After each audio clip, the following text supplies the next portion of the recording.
Realmonte è città della Scala dei Turchi, città della bellezza. L'amministrazione è soddisfatta per questa lodevole iniziativa, il premio letterario Scala dei Turchi di Narussello proposta da Pascal Schembri.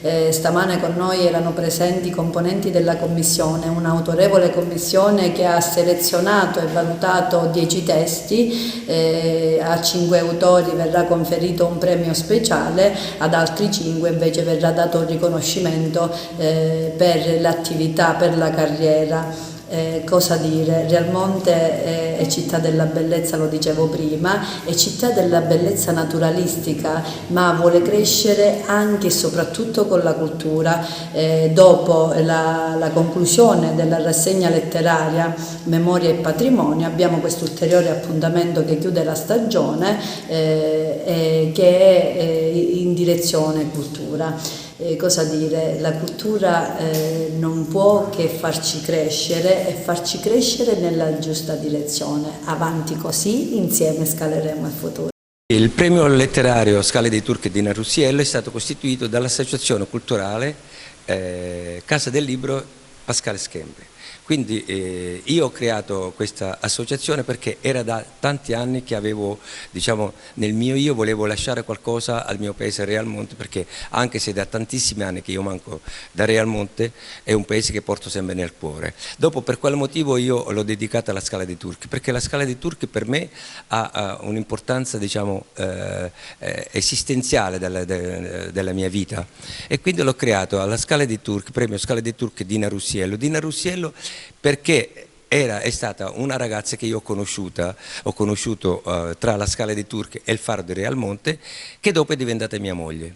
Quindi, siccome 30 anni fa è successo qualcosa, diciamo, quei mali incurabili, e quindi questo premio è dedicato alla Scala dei Turchi, a Dina Russello e soprattutto a Realmonte. Quest'anno il premio è articolato con 2 sezioni: c'è la sezione dei libri, diciamo, dei 5 libri che la Commissione ha scelto di vari autori, e la sezione dei premi speciali a altri autori o artisti che si sono distinti durante la loro carriera. Invece l'anno prossimo abbiamo già previsto di aprire altre 2 sezioni, una per gli autori sconosciuti, che stiamo incominciando già a ricevere dei manoscritti per poterle farle leggere, e dopo il manoscritto che verrà selezionato l'associazione si occuperà per fare pubblicare il primo libro. La seconda sezione invece è dedicata alla poesia, quindi abbiamo incominciato già a ricevere delle poesie, e l'anno prossimo abbiamo deciso di scegliere almeno una trentina di poesie e fare pubblicare questo libro, diciamo, in collettività, in comune. Ecco, questi sono i programmi per il 2023. Quest'anno questi 10 premi li daremo la serata del sabato 27 agosto.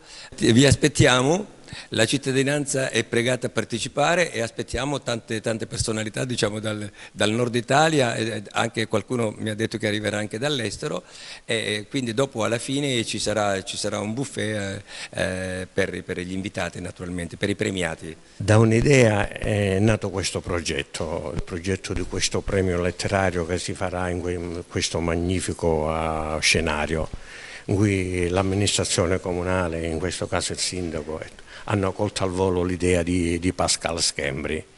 Abbiamo coinvolto diverse persone, la commissione, una serie di libri ha scelto sia per il premio speciale sia per il premio alla carriera, se così lo vogliamo chiamare. Sarà conferito il giorno 27 alle 19 al Belvedere della Scala dei Turchi.